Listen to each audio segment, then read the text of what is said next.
네, 안녕하십니까. 이화의 한영의 이동기 파트너입니다. 저는 현재 법인에서 디지털 에셋 프랙티스 팀을 담당하고 있고, 원래 회계 감사라든지 IT 리스크 내부 통제, 컴플라이언스 관점에서 자문과 감사 업무를 병행하고 있습니다. 오늘은 NFT 관련된 동향과 리스크 관리 측면에서의 시사점에 대해서 이제 말씀을 드릴 건데요. 작년에 이맘때쯤 부산에서도 발표를 했던 것 같습니다. 공교롭게도 작년에도 블록체인 기술과 신사업 이런 기회, 그리고 그런 거에 대해서 뭔가 병존할 수밖에 없는 리스크 관리에 대해서 좀 강조를 드린 바 있는데요. 올해 5월에 테라 루나 사건이 터지고, 최근에는 또 그 암호자산 업계에서 리만 브라더스 사태라고 이제 일컬어지는 FTX 파산, 이런 사고들이 좀 끊임없이 발생을 했던 해인 것 같습니다. 작년까지는 상당히 이게 붐업이 지속되어서 내년에도 뭔가 계속적인 성장이 있을 거라고 예상됐던 의견도 있었지만, 올해는 정말 그 급반전이 되는 한 해인 것 같고요. 그래서 아마 지금 제가 오늘 장표에 설명드렸던 자료들은 작년과 올해 상반기까지의 어느 정도 좀 붐업이 되어 있던 시절의 어떤 데이터들이 많기 때문에 어떤 새로운 기회에 관련된 얘기들을 많이 드릴 거고요. 뒷단에서는 제가 이제 그 리스크에 대한 말씀을 드리려고 합니다. 그래서 오늘 준비한 목차는 이제 세 가지입니다. 그래서 첫 번째로는 NFT 개요 및 글로벌 동향에 대해서 말씀드리고, 이 두 번째로는 이 NFT가 주로 활용이 되는 웹3 메타버스 환경에서의 NFT의 어떤 그 역할에 대해서 말씀드리고, 마지막으로는 이런 새로운 사업계와 더불어 파생될 수밖에 없는 어떤 리스크, 그 리스크에 대한 접근 방법론에 대해서 말씀을 드리고 이 세션을 마치고자 합니다. NFT라고 하는 거는 뭐 대부분 다 그 non-fungible 토큰이라고 해서 대체 불가능 토큰이라고 다들 알고 계실 텐데요. non-fungible이기 때문에 상대적으로 fungible 토큰에 대해서 말씀을 안 드릴 수가 없을 것 같습니다. 그래서 좌측에 보시면은 non-fungible 토큰은 뭐 크립토 커런시라고 구분할 수도 있고, 스테이블 코인 또는 뭐 그 각국의 중앙은행이 발행하는 CBDC, 그리고 뭔가 요즘에 또 한참 그 이슈가 되고 있는 증권성 논란이 되고 있는 증권형 토큰, 이렇게 구분해 볼 수도 있고요. 물론 이제 사용 목적에 따라서는 단순히 페이먼트 지급 결제를 하는 페이먼트 토큰이라든지, 아니면 저기 시큐리티 토큰과 비슷한 에셋 토큰, 자산형 증권형 토큰, 그리고 이제 특정 플랫폼이나 게임 등 그 생태계에서 활용되는 어떤 유틸리티 토큰, 이렇게 이제 구분이 되는데요.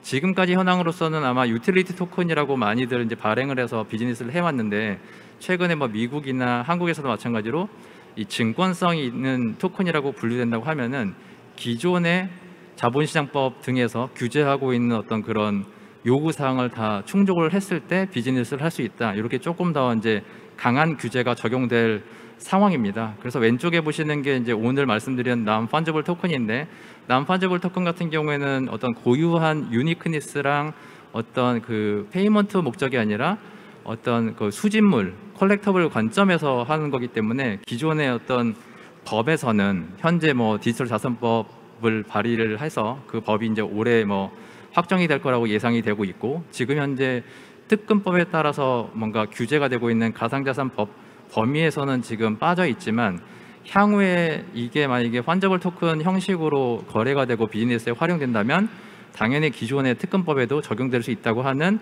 잠재적인 리스크가 있다, 이렇게 이해를 하시면 될 것 같습니다.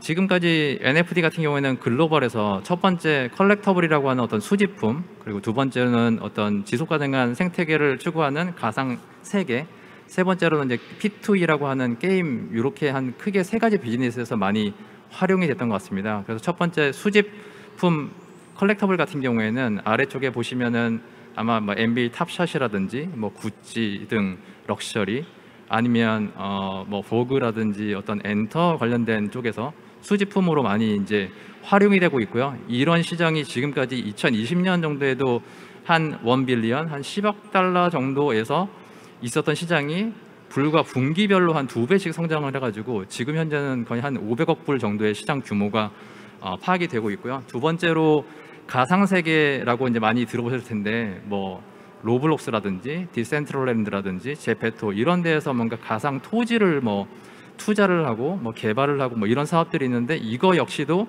한 1200억 달러 정도의 규모로 지금 이제 비즈니스가 이미 되고 있고요. 맨 오른쪽에 보시면은 게임 산업 같은 경우에는 국내 게임 업계들에서도 P2E 게임을 상당히 많이 추진을 하고 있습니다. 물론 이제 한국에서는 ICO 법안이 합법이 아니기 때문에 다들 이제 해외 합법인 나라에서 해외 자회사를 이제 설립해가지고 그런 비즈니스를 추진하고 있는데, 글로벌 그 게임 업체들도 마찬가지입니다. 그래서 뭐 최근에 P2E로 상당히 이제 성장세가 있었던 엑시 인피니티 같은 경우도 마찬가지고, 뭐 엑스박스 이런 것들도 다 지금 이런 것들을 추진하고 있습니다. 그래서 이 NFT가 글로벌리 사이즈만 봤을 때 전체 한 3,500억 불 정도, 한화로는 거의 뭐 한 400, 500조 원 정도의 규모를 이미 비즈니스를 추진하고 있다, 이렇게 이해를 해주시면 될 것 같습니다. 그 나라별로 좀 살펴보면요, 오른쪽에 지도를 보시면은 그 커다란 동그라미가 그 뭐 미국이나 어떤 뭐 이런 선진국 쪽이 아니라 그 아시아에 큰 점이 찍혀 있고, 상대적으로 이제 뭐 유럽이나 미국 같은 경우는 좀 작게 표시가 되어 있는데요, 이게 전체 글로벌 사이즈가 아니라 각 나라별로 이 전체 인구 대비 NFT를 투자하고 있는 어떤 인원들을 상대적으로 표현한 겁니다. 그래서 지금 보시면은 이게 뭐 베트남이 전체 인구 대비 한 32% 정도로 전 세계적으로 제일 많이 투자를 하고 있는 정말 뜨거운 나라인 거고요. 대부분 상위 NFT 오너십을 갖고 있는 상위 5개 나라 정도가 대부분 다 아시아권에 있는 나라라고 하더라고요. 뭐 싱가포르, 홍콩, 인도, 뭐 말레이시아, 베트남 뭐 이런 나라들이 상대적으로 많이 이제 진출을 하고 있고, 그러한 이면에는 아마 지금까지 이런 가상자산 NFT에 관련된 규제가 호의적이거나 아니면 명확하지 않거나 아니면 상당히 보수적이라서 강한 규제를 갖고 있는 나라에서는 상대적으로 이런 NFT 사업을 하지 못하고 아니면 투자를 못하고 있기 때문에 이런 지금 약간 좀 편차가 벌어지는 것 같고요. 뭐 그 중동이나 남미 같은 경우에서도 이제 아시아에 이어서 상당히 폭발적인 성장세를 갖고 있는 나라다, 뭐 이렇게 파악이 되고 있습니다. 그래서 이런 것들을 하는 사업자 입장에서는 나이키라든지 아디다스 스포츠 업계 또는 뭐 돌체앤가바나나 구찌 같은 럭셔리 굿즈를 하는 비즈니스에서 이런 NFT 비즈니스를 많이 추진하고 있다, 이런 게 이제 동향이고요. 요 NFT가 주로 활용되는 것들이 이제 뭐 게임이나 아까 뭐 컬렉터블이나 뭐 가상세계나 이런 거 말씀드렸는데요. 이 가상세계 말씀 나누면 당연히 이제 요즘에 또 뜨거운 화두 중에 하나가 웹3랑 메타버스인 거죠. 그래서 이런 가상세계에서 NFT가 향후에 펀저블 토큰과 함께 새로운 페이먼트라든지 그 생태계에서 되게 중요한 역할을 할 것이라고 이해되고 있는데, 왼쪽에 한 2020년 이후로 지금 한 1, 2년 동안에 요 메타버스에서 활동하는 유저 수가 한 10배 이상 증가를 했고요. 요 메타버스나 웹3 관련된 비즈니스의 M&A, 그 벤처 캐피탈의 투자 이런 것들이 한 131% 정도 이제 성장을 했고, 거의 뭐 10 빌리언, 한 100억 달러 이상의 뭐 한 600건 넘는 어떤 딜이 지금 추진이 되어 왔고, 이런 것들이 지금 현재 글로벌 레비뉴로 따진다고 했을 때는 한 122% 정도 25년까지 한 2년 사이에 한 배 이상으로 성장할 거라고 이렇게 예상이 되고 있습니다. 메타버스의 주요 어떤 구성 요소라고 한다고 하면은 몰입형 어떤 경험이라든지 아니면 공간에서의 어떤 컴퓨팅, 예를 들어서 뭐 3D 엔진이라든지 아니면 디지털 트윈이라든지 이런 것들은 벌써 뭐 제조업 현장에서도 많이 이제 추진을 하고 있는 거고요. 크리에이터 이코노미라든지 아니면 그 탈중앙화, 그리고 이제 이런 것들을 비즈니스를 추진하기 위해서 핵심적인 어떤 IT 인프라 어떤 그 기반 구조가 필요한데, 여기서 이제 대부분 뭐 블록체인이라든지 아니면 뭐 고성능 컴퓨팅이라든지 이 네트워크를 통해서 하는 거기 때문에 뭐 초고속을 그리고 되게 뭐 로우 레이턴시를 제공하는 5G 이런 것들이 이제 상당히 이제 그 요구가 되고 있는 거고, 디센트럴라이제이션 탈중앙화 같은 경우에도 보면은 이제 디파이라든지 NFT 같은 것들이 이제 웹3 환경에서 상당히 많이 활용이 될 것이다, 이렇게 좀 예상이 되고 있습니다. 실질적으로 그 메타버스에서는 뭐 플레이를 하고 일을 하고 아니면 이거 서로 간에 연결을 하고 물건들을 사고 팔고 어떤 것들을 비즈니스를 계획을 하고, 그리고 이제 이런 것들을 그 어떤 비즈니스 프로바이더뿐만이 아니라 개인들 P2P 간의 어떤 크리에이터들이 많이 출연을 하기 때문에 어떤 수요 공급이 특정되지 않고 웹2 환경보다는 웹3 환경으로 갈 수밖에 없는 시대적인 어떤 요구, 배경이 있기 때문에 이런 것들에서는 유즈 케이스들이 게임이라든지 뭐 어떤 원격 회의라든지 뭐 이런 것들을 할 때 상거래 이커머스를 한다거나 이런 것들을 할 때 그 NFT라고 하는 것들이 이제 활용을 될 수밖에 없다. 이렇게 이해를 하시면 될 것 같습니다. 지금까지는 이제 NFT의 글로벌 동향이랑 NFT가 주로 사용될 것이라고 기대되는 웹3나 메타버스 환경에 대해서 좀 말씀을 드렸고요. 이제는 약간 좀 시사점에 대해서 말씀을 드리고자 합니다. 모든 새로운 비즈니스가 출현을 하게 되면 최근에는 특히나 새로운 기술이 이제 출현을 하게 됩니다. 그래서 새로운 비즈니스랑 새로운 기술이라고 하는 거는 익히 저희가 기존에 알고 있던 방법론이나 규제나 어떤 노하우를 가지고는 대응하기가 좀 어려운 측면이 분명히 있습니다. 그래서 지금 현재도 뭐 법적인 제도를 디지털 자산 기본법을 지금 확정을 하려고 하고 있고, 이런 비즈니스를 하게 되면 끝단에서 회계 처리의 어떤 재무 보고의 이슈가 있는데, 회계 처리에 대한 것이나 아니면 그 회계 처리가 제대로 되어 있는지 어떤 오디트 감사를 하는 측면에서 가이드라인이 충분치 않은 환경입니다. 그래서 각 감독 당국별로 이런 가이드라인을 만들고 하는 어떤 행보를 좀 빠르게 진행 중인데요. 조금 전에 세션에서 뭐 말씀하셨던 것처럼 뭐 NFT 조각 투자 가이드라인이라든지 어떤 표준을 만드는 이런 행보가 상당히 좀 시의적절하고 필요한 시기라고 좀 보여집니다. 그래서 여기서 보여드리는 거는 뭐 되게 여러 가지 리스크 중에 그냥 한 3가지 정도 예시를 들어드리는 건데요. 첫 번째 같은 경우에는 NFT를 어쨌든 탈취하는 뭐 이런 사고, 해킹 사고 이런 것들은 뭐 NFT뿐만이 아니라 펀저블 토큰에서도 많이 발생하는 일인 거죠. 그래서 NFT 클럽 중에서 상당히 뭐 유명한 BAYC 그 요트 클럽에 대해서도 토큰을 한 15개 정도를 이제 탈취를 당했는데, 이게 보통 한 220만 불, 그렇죠. 하나로 따지면은 뭐 한 30억 원 정도의 그런 고가의 NFT가 이제 탈취당하는 이런 사례도 발생하는 거고, 두 번째 보면은 이게 NFT가 워낙에 커뮤니티라든지 어떤 고유한 어떤 속성에 근거해서 좀 뭐랄까 미술품과 같이 뭐 약간 유명세에 의존하는 특성을 갖다 보니까 그 유명 인사를 사칭을 해서 그 NFT를 뭔가 발행을 하고 돈을 이제 단기적으로 이제 뭐 갈취를 하는 뭐 이런 것들도 있고, 세 번째 같은 것도 마찬가지입니다. 어떤 특정 프로젝트를 만들고 아까 뭐 불안전 판매 얘기도 나왔던 것 같은데요. 불안전 판매 형식으로 단기간에 그 큰 자금을 조달을 하고 그 프로젝트에서 이제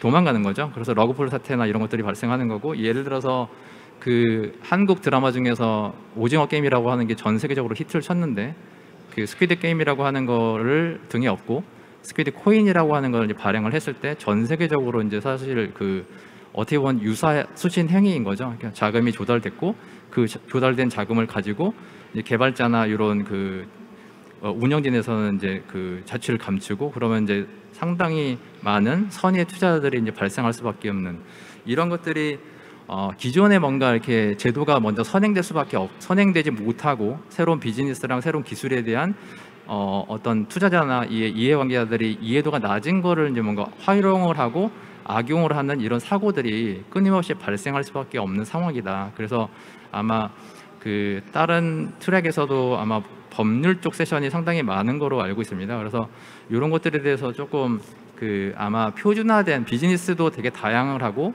기술적인 이해도가 아니면 낮기 때문에 제도를 먼저 만들기는 어렵지만, 이게 투자자들이 상당히 많이 이렇게 얽히고 설키고 투자자 보호가 뭐 시급하고 중요한 사안에 대해서는 뭔가 좀 법이 만들어지고 이거에 대한 회계 처리나 뭐 감사 기준이 좀 정비되면 이렇게 선의의 피해를 좀 줄일 수 있지 않을까, 뭐 이런 생각을 했습니다. 그래서 아까 좀 전에 말씀드렸던 한 3가지 사고 사례를 포함을 해서 요 디지털 자산 NFT를 포함한 펀저블, non-fungible 토큰 요 비즈니스 세계에서 지금 이제 공통적으로 얘기가 되고 있는 그 리스크들이 좀 있는데요. 첫 번째로는 이제 리갈 레귤러터리 이슈입니다. 조금 전에 제가 계속 강조해서 말씀드렸는데, 어떤 법적인 제도가 정비되지 않으면 이런 것들을 좀 우회하려고 하는, 악용하려고 하는 비즈니스 시도는 나올 수밖에 없고요. 그래서 사실은 이런 것들이 조금 정비가 되어야 할 것 같다. 그리고 이거는 뭐 각 비즈니스 그 플레이어들이 할 수 있는 게 아니라 뭐 어떤 감독 당국에서 뭔가 이런 것들을 해주셔야 될 것 같고요. 두 번째로는 보통 이제 그 메인 네트워크 별로 스마트 컨트랙트라고 하는 뭐 이더리움을 예를 들자면 ERC20에 해당되는 그 탈중앙화된 애플리케이션을 통해서 비즈니스를 많이 추진을 하시는데요. 여기 보면은 블록체인의 어떤 고유한 기술적인 약점이나 이런 것들 때문에 발생할 수 있는 취약점들이 있습니다. 그래서 이런 것들은 뭐 지금 현재 보면은 어떤 그 코인을 발행을 하거나 할 때 뭐 시큐리티 오딧을 받아와라라고 하는 그런 것들이 이제 자율적으로 좀 요구되고 있기도 합니다. 그래서 이제 그런 것들이 조금 더 이제 공식화되고 한다고 했을 때 기본적인 기술적인 취약점을 어느 정도 걸러주는 이런 내부 통제가 리스크 관리체가 좀 필요하다, 이렇게 이해하시면 될 것 같고요. 세 번째로는 뭐 프로드라든지 어떤 뭐 그 위변조 이런 것들입니다. 그래서 사실은 블록체인 기술이라고 하는 게 원래 기존의 기술에 비해서 위변조가 불가능하고 상호 대사가 실시간으로 되기 때문에 상당히 강력한 기술이라고 얘기를 하는데, 물론 이 기술은 상당히 뭐 강력할 수도 있지만 여기에 들어가는 어떤 데이터, 흔히들 이제 오라클 이슈라고 하는데, 데이터가 뭔가 정확하지 않거나 뭔가 그 민감성 정보가 잘못 포함돼서 이 배포될 경우에 상당히 이제 뭐 부정이라든지 어떤 그런 위변조 이런 것들에 노출이 될 수 있다, 이렇게 얘기를 하시면 될 것 같고요. 마지막 네 번째로는 밸류에이션 관련된 건데, 이게 사실은 기존의 금융 상품이라든지 현금 상품 이런 거에 비해서 상당히 이게 텐저블하지 않은 디지털라이제이션이 상당히 높아져 있고 하기 때문에 이거에 대한 평가라든지 그 평가를 받을 수 있는 어떤 공식화된 마켓이 아직은 초기 시장이기 때문에 가상자산 거래소별로도 이 어떤 가치가, 거래 정보가 좀 이렇게 균등하지 않고 좀 약간 투기적인 마켓이 지금 형성되어 있고, 어떤 그 뭐 글로벌 시장 금리라든지 그 어떤 제도적인 환경에 따라서 이 가치가 엄청 폭등 폭락을 거듭하고 있는 시작이기 때문에 이 가치 평가에 대해서도 약간 조심스럽게 접근을 해야 될 것 같고, 반대로 말하자면은 기존의 주식이나 채권 등 금융 상품에 대한 밸류에이션 방법론은 어느 정도 좀 정립이 되어 있다고 한다면, 이 크립토 에셋, 디지털 에셋에 대해서는 가치평가 방법론이 아직 확정되어 있지 않기 때문에 이런 부분에 대해서도 아직 좀 연구의 그 소지가 상당히 있을 것 같습니다. AML이나 CFT 같은 경우에는 이 블록체인 기술의 특성상 익명성이 상당히 보장되는 반면에 자금 세탁 수단으로서 상당히 악용될 여지가 많고, 이미 뭐 최근에 한 몇 년 동안에도 자금 세탁 그 방법으로 많이 악용이 되고 있는 거가 뭐 보고가 되고 있습니다. 그래서 한국에서 이제 가상자산 거래소 사업자 같은 경우에는 뭐 실명 계좌를 확보를 해서 어떤 뭐 정보 보호 체계라든지 AML, 뭐 KYC 이런 내부 통제를 갖춘 사업자만 이제 가상자산 사업자로 비즈니스를 할 수 있게 뭐 특검법에서 규제를 하고 있는데요. 상당히 고유한 리스크라고 생각할 수 있겠습니다. 마지막으로는 이제 NFT 같은 경우에 상당히 고유한 특성, 쉽게 예를 들자면 미술품이나 뭐 이런 것들의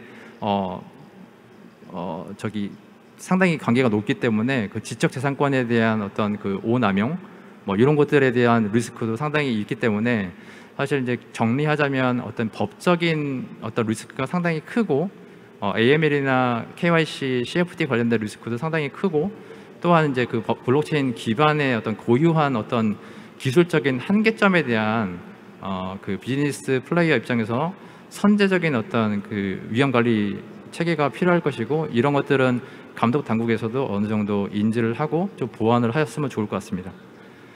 마지막으로는 그럼 이렇게 리스크가 상당히 많고 이해하기가 좀 어려운 상황에서 이 비즈니스를 하시는 입장에서 전사적인 어떤 위험 관리를 하려고 하면은 그럼 어떤 것들을 고려해야 되느냐. 그래서 이 오른쪽에 보시면은 전반적으로 어떤 비즈니스를 하거나 할 때 거버넌스가 상당히 중요하다는 얘기들을 되게 많이 합니다. 그래서 거버넌스라든지 어떤 전략이라든지 아니면 그 비즈니스 전략을 수행하는, 추진하는 그 과정에서 어떠한 리스크들이 있는지를 좀 식별을 잘 하시고, 그 리스크들에 대해서 정말 중요한 리스크 위험에 대해서는 내부 통제를 갖추고, 내부 통제를 갖출 때 여기서 나오는 어떤 시스템적인 리스크, 그리고 시스템과 시스템 간에 나오는 어떤 데이터의 어떤 정합성, 완전성과 정확성에 대한 어떤 관리를 잘 하셔야 될 것 같고, 마지막으로는 이런 것들을 다 통칭하는 전략, 그리고 거버넌스, 내부 통제 이런 것들에 대해서 적시적인 모니터링 체계가 필요하다. 새로운 비즈니스의 새로운 기술에는 상당히 좋은 기회도 있지만 그 이면에는 우리가 식별하지 못하고 예상치 못하는 리스크가 항상 파생될 수 있기 때문에 이런 것들에 대해서 대비를 하고 좀 조금은 늦더라도 이런 것들을 차근차근 가셔야 지속 가능한 어떤 비즈니스의 성장 그리고 뭐 수익화가 가능하지 않을까라고 하는 관점에서 오늘 세션을 준비했습니다. 네, 이것으로 제 발표를 마치고요. 예, 경청해 주셔서 감사합니다.